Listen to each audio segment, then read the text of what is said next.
An ordinary government building, 9 floors of glass and steel reinforced concrete, built to code, built to last. Then one morning, a crude bomb causes destruction on an unimaginable scale. In 7 seconds, the building disintegrates. 168 people will die as a result of the explosion. Now, with cutting-edge computer technology, we reveal exactly what went wrong. Disasters don't just happen. They're a chain of critical events.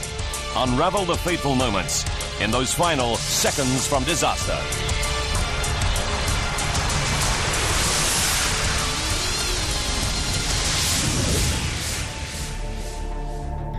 The United States, Midwest, Kansas.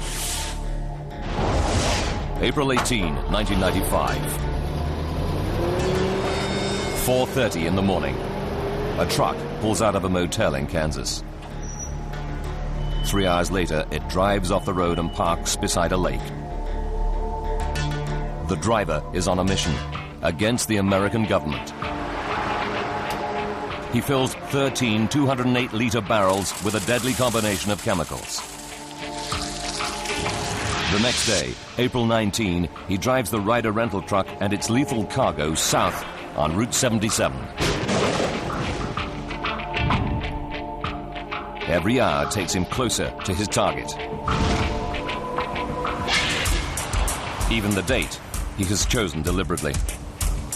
Exactly 2 years before, in Waco, Texas, federal agents storm a militia compound. At least 75 people die. During the siege, the man visits Waco to show his support for the armed resistors inside. He blames the U.S. government for their deaths and vows revenge. His name is Timothy McVeigh.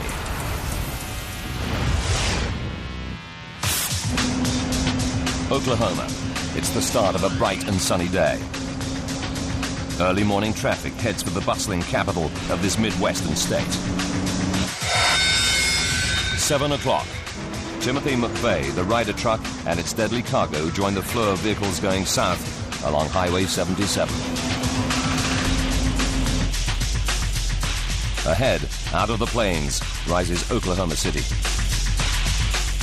A regional center in the American heartland where numerous government agencies are located in one particular building.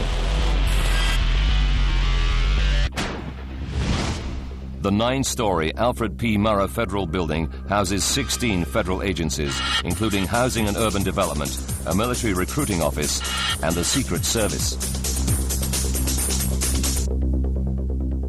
Built 18 years earlier, the Murrah was a modern, purpose-built office block with a glass atrium and a wide pedestrian plaza at its front off Robinson Avenue. And at its rear, the glass-fronted facade towers above 5th Street. The first floor of the Murrah is a daycare center. Employees in the Murrah and other downtown offices leave their children here while at work. One of them is 35-year-old Dolores Watson. This morning, she heads in early to drop off her 20-month-old grandson, PJ. PJ was full of life. He just pulled off his coat and a little jacket. He was happy. He was ready to go play.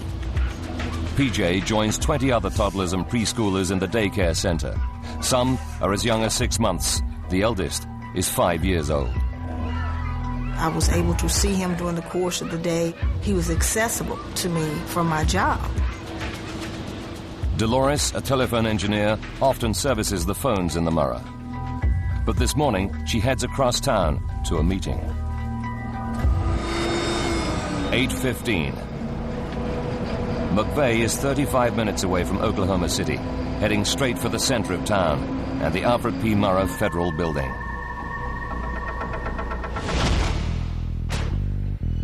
On the second floor, 59-year-old Florence Rogers is in charge of the Federal Employees Credit Union. She's looking forward to seeing colleagues as it's her first day back from vacation. I was anxious to get to work because I had scheduled a meeting with some of my upper management people I was very excited to show my cruise pictures, anxious to get my day started and to take care of business. 8:53. Timothy McVeigh is in rush hour traffic that fills the downtown streets. 4 months earlier, he checked out the Murrah and selected it as his target. His plan is to park the truck filled with explosives right beside it. 8:55. The Social Security office is on the ground floor of the Murrah. Inside, 20-year-old Dana Bradley, her children, mother and sister join the waiting line. They're standing near the rear entrance of the building, just off 5th Street. My mom stood in line for us while me and my sister stood by the door and filled out the papers for the Social Security card for my son. Driving along 5th Street, McVeigh's truck is filmed by a security camera. He pulls over. Inside the cab, he's drilled a hole and fed a crude fuse wire through to the bomb barrels in the back. He lights the fuse. He now has only 5 minutes to park the truck and make his getaway before the bomb explodes. 9 o'clock. The Ryder truck is forced to stop at a red light, 91 meters shy of the target. There are just 2 minutes left to burn on the fuse. McVeigh crosses Harvey Avenue and drives to the rear of the Murrah building. Dana Bradley, still waiting in line, spots the truck from the ground floor window. I turned around and I see a van, a moving truck, in front of the Social Security office. 9:01. On the second floor, Florence's meeting is underway. There were 8, and I was the 9th person in that little group. On the first floor, TJ and the other 20 children enjoy breakfast. And on the ground floor, Dana is still watching the truck. The driver gets out, goes to the back, and walks past our window. 9:01 and 30 seconds. McVeigh walks away. There are now 361 people inside the Murrah building. The fuse has just 43 seconds before it explodes the bomb. Timothy McVeigh parks a Ryder truck packed with explosives outside the Murrah Federal Building in Oklahoma City. Now, using advanced computer technology, we'll discover what really happens when the bomb explodes. 9:02. The fuse has just 30 seconds to burn. 361 people are in the Murrah building.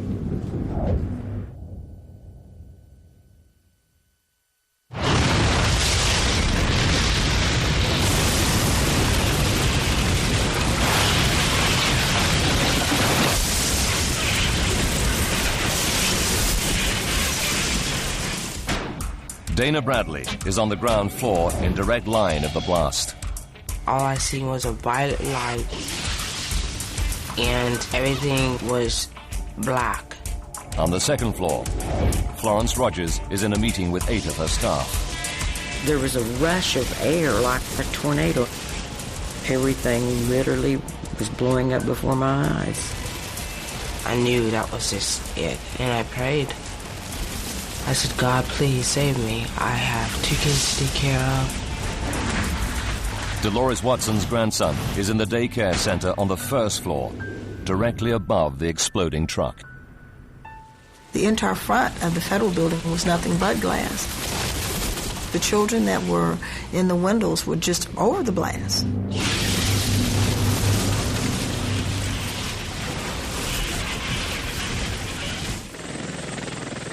It takes 7 seconds for the 9-story building to collapse in ruins. The blast devastates 324 buildings over 10 city blocks. Windows shatter and cars erupt in flames.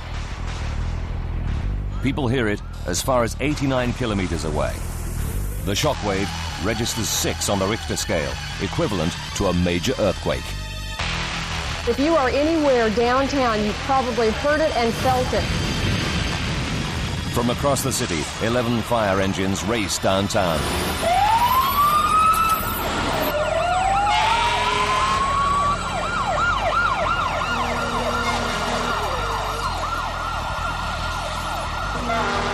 Firefighter Chris Fields is one of the first on the scene. You just see these hordes of people running towards us and having no idea what we were about to step into. District Fire Chief Mike Shannon arrives 4 minutes after he hears the explosion. Looked like that we were in a war zone and we've been strafed. It was just overwhelming. He takes charge of the rescue squads about to enter the dangerously unstable ruins. Produces the type of carnage that isn't seen in earthquakes or tornadoes or anywhere else. Ow. Holy cow. About a third of the building has been blown away. More than 5,000 square meters of offices are reduced to 650 square meters of rubble. The frantic search for survivors begins.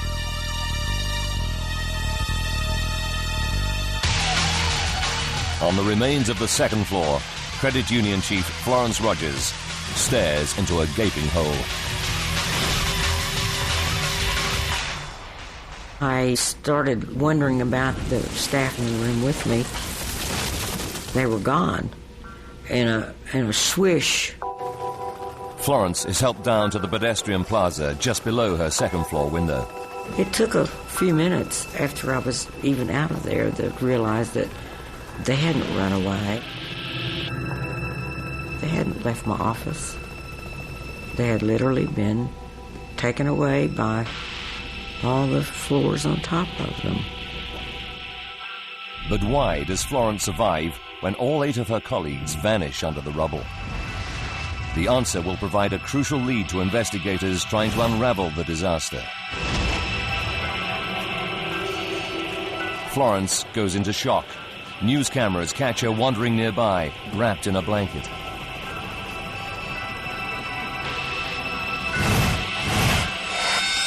"9:08. 7 blocks away, Dolores Watson hears the explosion. Her 20-month-old grandson, PJ, is in the daycare center on the first floor. Only there no longer is a first floor. She joins the flood of anxious parents rushing to the scene. In my mind, I was thinking, is this real? I know it was real. I'm looking at it, but a big part of me was wanting to say, this is not really happening. Rescuers claw through the tons of mangled steel and rubble, desperately searching for any sign of life in the debris. Even seasoned fireman Mike Shannon is shocked by the scene of devastation.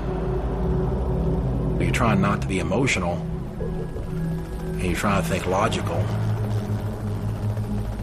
but your mind keeps going back to what you're expecting to find.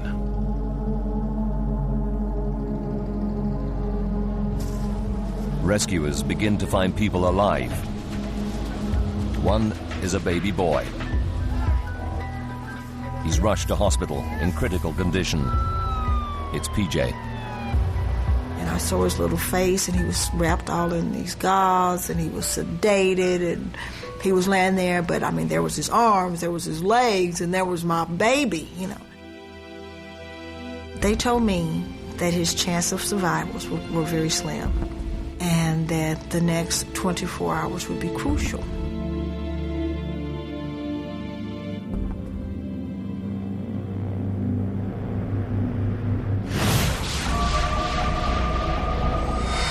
"10:20, 78 minutes after the explosion. While PJ remains in intensive care and the rescuers are struggling to pull out people alive, 97 kilometers to the north of Oklahoma City, State Highway Patrolman Charlie Hanger pulls over a suspicious, battered old car.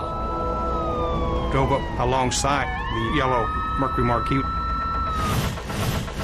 I had realized that there was not a tag displayed on the rear bumper and stopped it. I saw a tall, young white male. We met more or less between the two cars. I asked him for a driver's license. However, while he was retrieving that license, I saw what appeared to be a weapon under the jacket. Hands over your head. He says, "My weapon is loaded." At that point, I thought he was trying to intimidate me, and I nudged him a little bit with the barrel of my weapon, and I said, "So is mine." I removed the weapon, threw it on the shoulder of the roadway.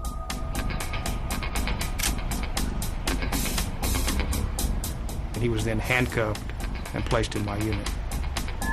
Officer Hanger checks the man's ID. It was a Michigan driver's license.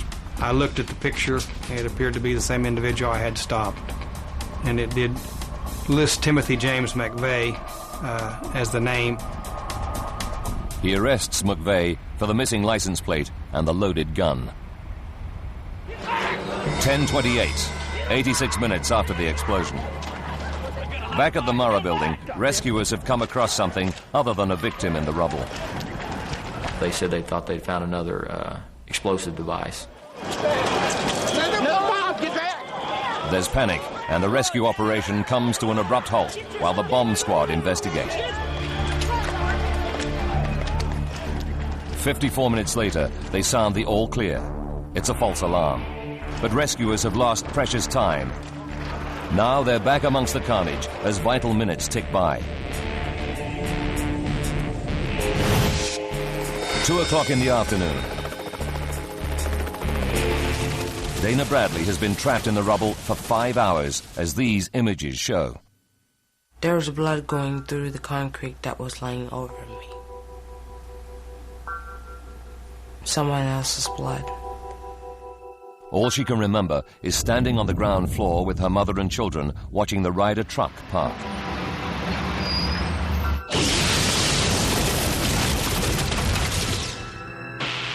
Dana has been found hours earlier but can't be moved. Her leg is trapped under a massive concrete floor. If they're to save her, the rescuers have only one option. And they said the only way we're going to be able to get you out of here is to cut your leg off. Dr. Andy Sullivan, senior orthopedic surgeon, rushes to the scene. I just kind of said a prayer, God be with me, and kind of combat crawled into the area. Had to go under some rebar, reinforcement steel. My plan was to use just sharp instruments and separate the leg from the thigh through the knee. I was awake and aware of them cutting my leg off. She was awake. She was screaming. And they said the sound was so bad, it broke their heart to hear me scream like that. I don't remember any of that. She says she doesn't remember any of this, and so I hope that's true.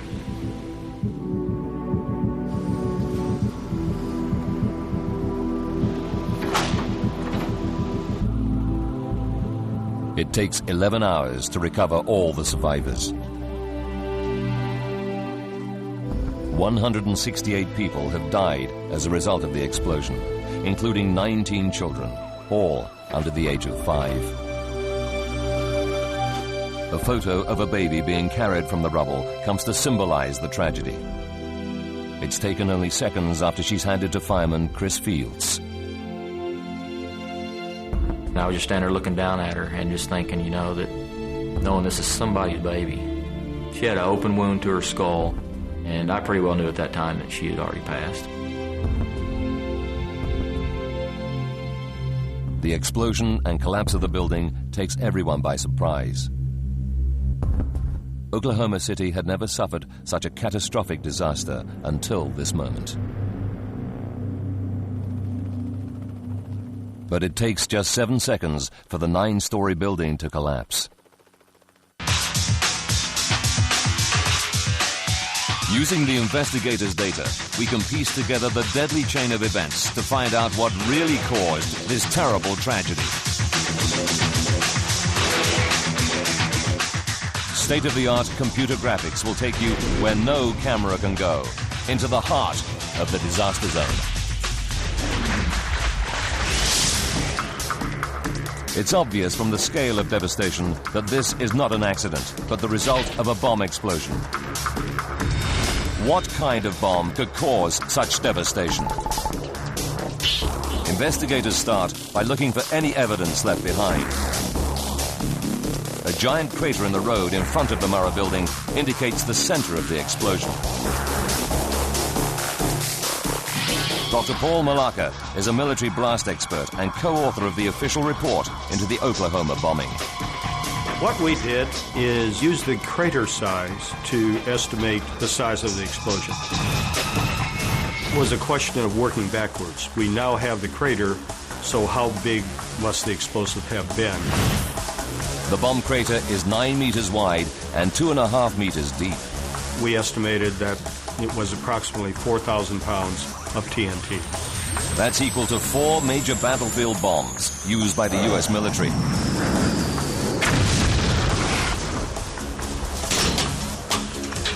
Eyewitness accounts place the Ryder truck at the heart of the crater. It's clear to investigators the bomb must have been inside. To demonstrate what happens, a truck is filled with just half the amount of explosives that detonated outside the Murrah Building that morning.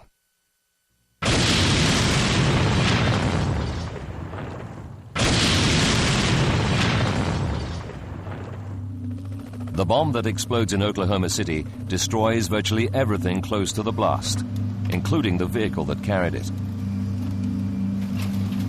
But within an hour of the explosion, investigators find their first vital piece of evidence. Over 91 meters away, they discover a truck axle that doesn't seem to belong to any other vehicle. Could this be all that is left of the vehicle that carried the bomb? On the twisted metal, they discover the clearly marked vehicle identification number. FBI agents trace the number to a 1993 Ford truck owned by Ryder Rental. The Ryder branch in Junction City, Kansas, rented it 2 days earlier to a man named Robert Kling. Within 8 hours of the bombing, an FBI artist draws an identikit picture of Kling based on descriptions given by staff at the rental company. The FBI launches one of the biggest manhunts in American history. By evening the next day, they make the crucial breakthrough. A motel owner recognizes the identikit picture as a man who recently stayed there, driving a Ryder truck. He checks in using ID in the name of Timothy James McVeigh. But where is he now? FBI agents discover that State Trooper Hanger ran a computer check on a man with that name less than 2 hours after the bombing. Amazingly, they discover that McVeigh is still in jail for traffic and firearms offenses. The FBI arrests McVeigh as a suspect in the attack. It was something that you never envisioned being involved in, and it all came out of a routine traffic stop. 4 months later, McVeigh is charged with mass murder in Oklahoma. It would probably be the last thing that I would think of that an American would actually commit a terrorist act against American people. The FBI discover that the bomb is homemade from materials easily bought over the counter. McVeigh eventually admits that he made it by filling barrels with ammonium nitrate and liquid nitromethane, better known as fertilizer pellets and rocket fuel used in drag car racing. The deadly mixture of more than 3,000 kilograms cost less than $5,000. But the question remains, how could such a simple homemade bomb cause such destruction to a steel-reinforced concrete building?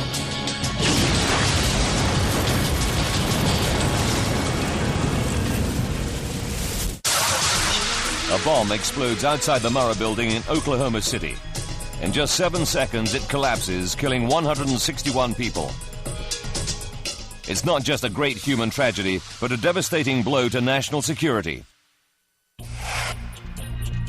The FBI tracked down and arrest Timothy McVeigh, the man responsible.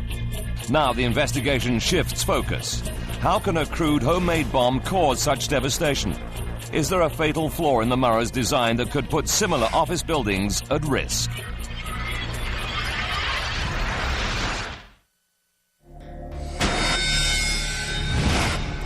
The architecturally acclaimed Murrah Building is in fact extremely well designed. Oklahoma is in the middle of the Midwestern tornado belt.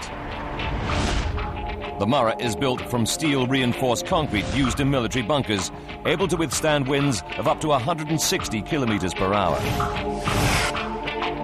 So why did McVeigh's simple, homemade bomb cause it to collapse so catastrophically?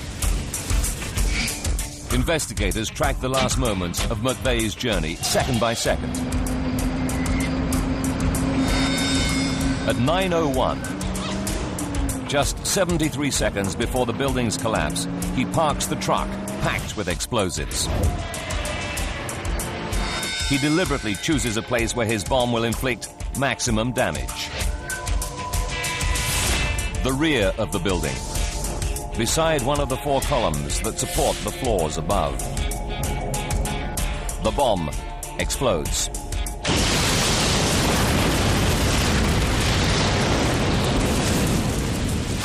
In just 7 seconds, the Murrah is reduced to rubble. What happens during those 7 seconds now becomes the focus of the inquiry. The ruins of the building hold the vital clues that will provide answers. Dr. John Osteras is a renowned structural engineer who analyzes how buildings collapse. Part of my expertise is being able to read buildings. I can form sort of a three-dimensional mental image of what's going on. It would tell me how the building had responded. You see the patterns of how beams and columns broke apart. For Dr. Osteras, the broken floors and twisted columns are key pointers in working out exactly how the building reacts following the bomb blast. This film of a military test shows what happens during an explosion. The first stage is the bomb's lightning-fast blast wave.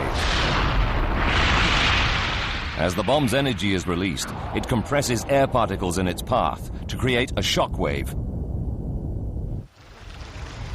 This compressed air travels faster than the speed of sound, sweeping away everything in its path.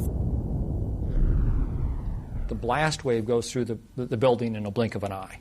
So we can break it down into what happens millisecond by millisecond. A millisecond is 1,000th of a second, about the time it takes for a person to blink twice, or a bullet fired from a gun to travel 1 meter. So to understand how the catastrophe unfolds, we'll use unique computer simulations to slow down the chain of events. Millisecond by millisecond, we'll see how the blast wave cuts through the building to answer the tragic question of why so many died.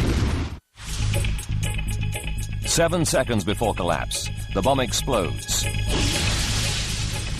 In the first millisecond, 1,000th of a second, the shock wave covers 4.75 meters, traveling at 5 kilometers per second, and hits the closest part of the building, the column McVeigh parked next to.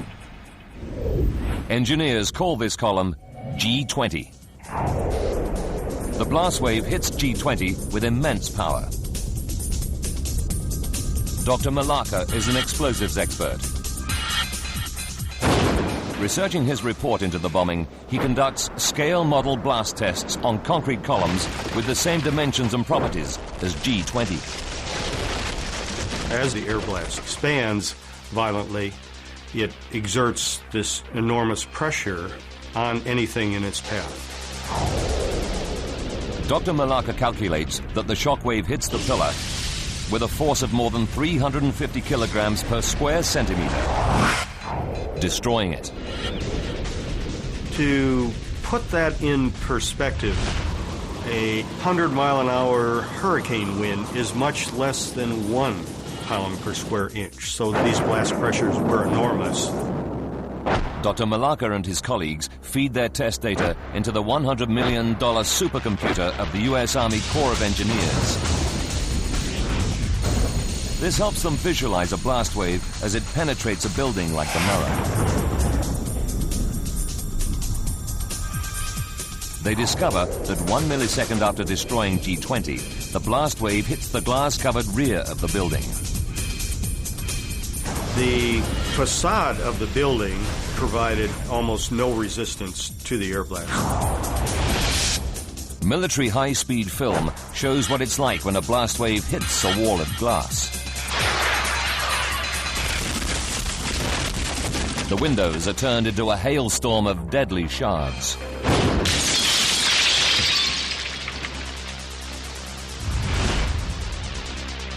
After shattering its windows, the blast wave penetrates the Murrah's entrance lobby. I knew that was just it, and I prayed. The void of the atrium acts like a funnel. Channeling the deadly blast wave up into the building, it slams into the underside of the first floor at more than 16,000 kilometers per hour. Tragically, directly above is the Children's Daycare Center, where baby PJ and 20 other children are playing. 15 children, aged from 6 months to 5 years, are killed.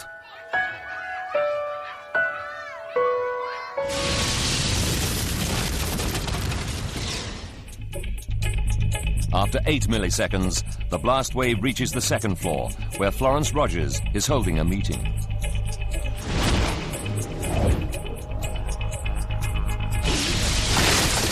It was like a bad dream. Everything literally was blowing up before my eyes. The blast wave continues to surge up through the building. It reaches the 8th floor in just 31 milliseconds, the time it takes for a vehicle airbag to inflate after a crash. But as it travels upwards, it is rapidly losing its destructive energy.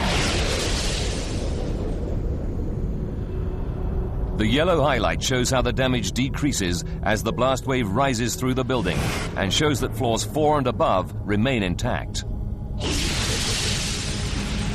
The blast wave is over, but it's what happens next that causes the greatest destruction. In less than 7 seconds, all 9 stories collapse. Those who survived the initial blast are now crushed under tons of falling concrete.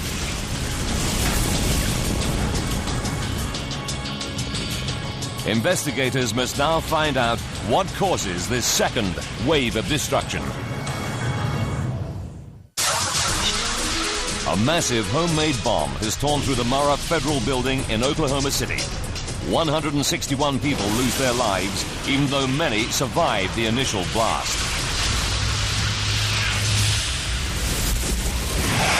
The blast was powerful enough to damage only the lower floors of the 9-story building.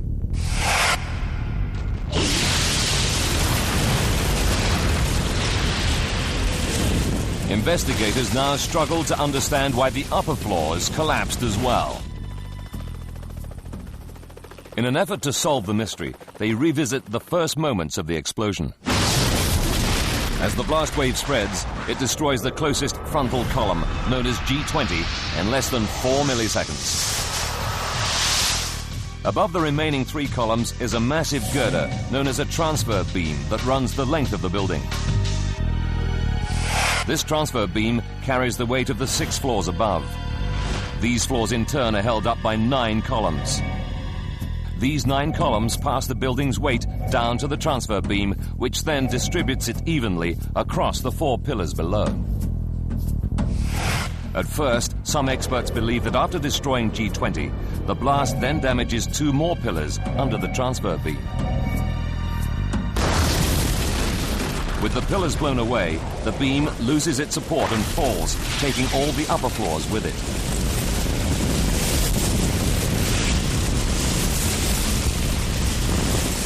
But the position of the transfer beam in the rubble doesn't support this theory. It hasn't fallen straight down as it would if the columns had collapsed beneath it. Instead, the transfer beam is discovered lying inside the building, suggesting it's been pulled inwards. It was in the debris pile behind the columns, so it was supported on this column, and it was found in the debris pile behind the column. For Dr. Osteras and his colleagues, the location of the collapsed transfer beam provides the vital clue. They can now piece together what happens in those crucial 7 seconds after the explosion.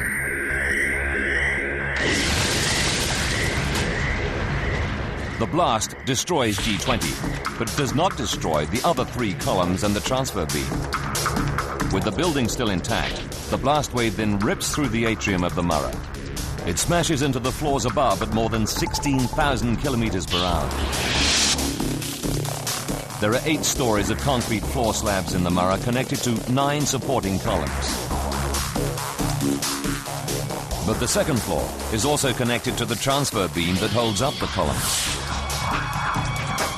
This proves a critical factor as the blast wave powers through the building. Dr. Eve Hinman, a blast expert, worked with Dr. Osteras on the investigation.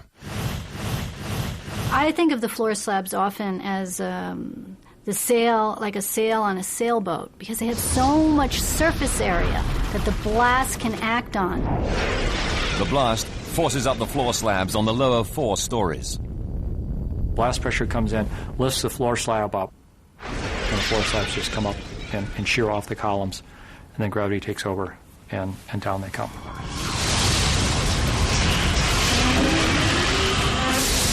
And so within milliseconds, we got collapse of floor slabs on the 2nd through 5th floor. About 100 milliseconds after the explosion, the time it takes for the human brain to recognize an image, the 3rd and 4th floors collapse onto the 2nd, which is still attached to the transfer beam. This added weight means the 2nd floor also gives way, but crucially, its connection to the transfer beam remains intact. The beam is ripped off the columns by the falling floor and dragged into the building. My theory is that when the floor slabs came down, they pulled the transfer girder in. The transfer girder rolled over.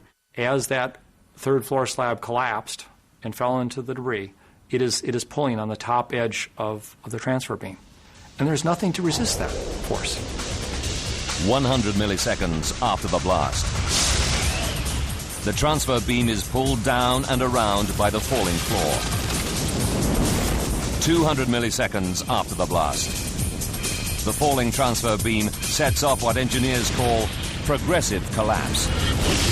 Progressive collapse is collapse that spreads beyond the initial zone of damage.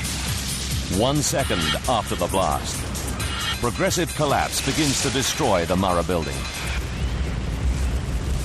You knock over one domino, that falls and it knocks over the next, and so on, and you get this progressive chain reaction. The transfer beam is the critical element or domino in the Murrah. It supports the columns that in turn support the 7 stories above.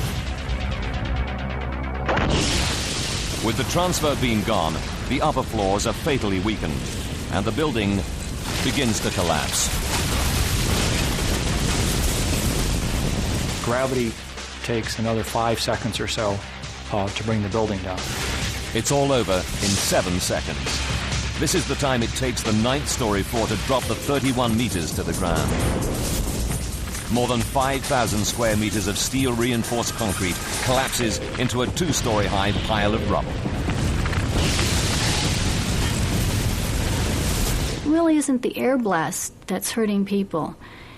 It is the building that is hurting people.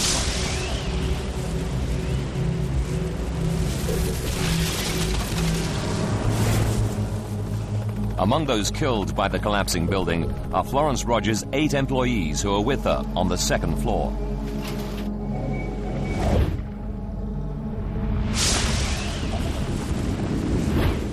As the floor slabs collapse, only she survives because she's sitting directly over a supporting beam on the opposite wall from the explosion that remains undamaged.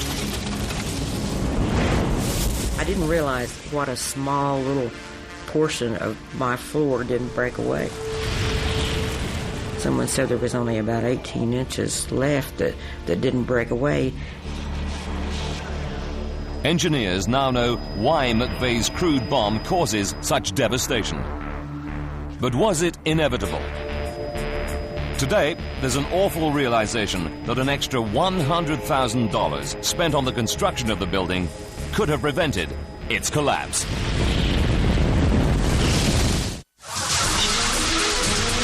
April 19, 1995 is a date Oklahoma City will never forget. The day 168 people are killed when a massive truck bomb explodes outside the Murrah Federal Building. But could the building's devastating collapse have been prevented? A new seismic study has assessed how the Murrah building would have responded if it had been built to Californian earthquake-resistant standards, something not required in Oklahoma. Its conclusions are startling. It reveals that only one exterior column and the lower floors would have been damaged. As their computer simulation shows, the building would have remained intact. To meet the earthquake-resistant code, the whole building would have been strengthened with much more reinforced steel.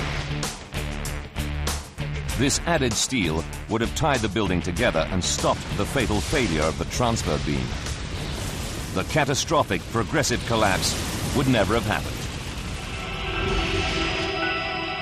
It would have cost less than 1% of the building's original construction budget, around $100,000. The study suggests 4 out of 5 of those killed may then have survived. But in 1977, when the Murrah was built, no one ever imagined that it would be the target of a terrorist attack. Those who lived through that terrible day in 1995 still bear the scars. PJ is one of only 6 children from the daycare center who survived.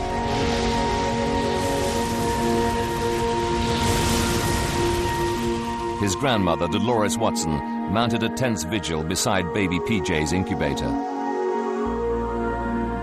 For 9 years, he's lived with a tracheotomy tube down his throat to help him breathe. It was only removed in 2003.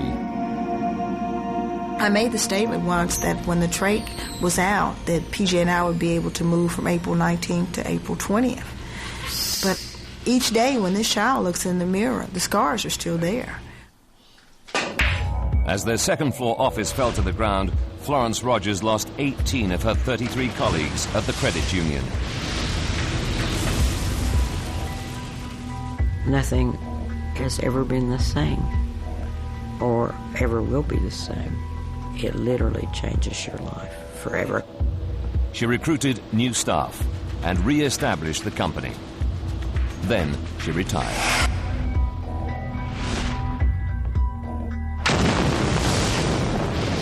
The falling floors killed Dana Bradley's mother, her son, and 3-year-old daughter. Dana survived the emergency amputation of her leg. Months of treatment followed, but Dana has achieved a miraculous recovery. We have your new prosthesis all finished up. Oh, man. It was, wow. I was like, wow, I'm walking. Beautiful. I love it. I was strutting down the hallway. I loved it. The more I wanted to walk and the more I cared about living. Our special report. The remains of the Murrah were destroyed 5 weeks after the attack.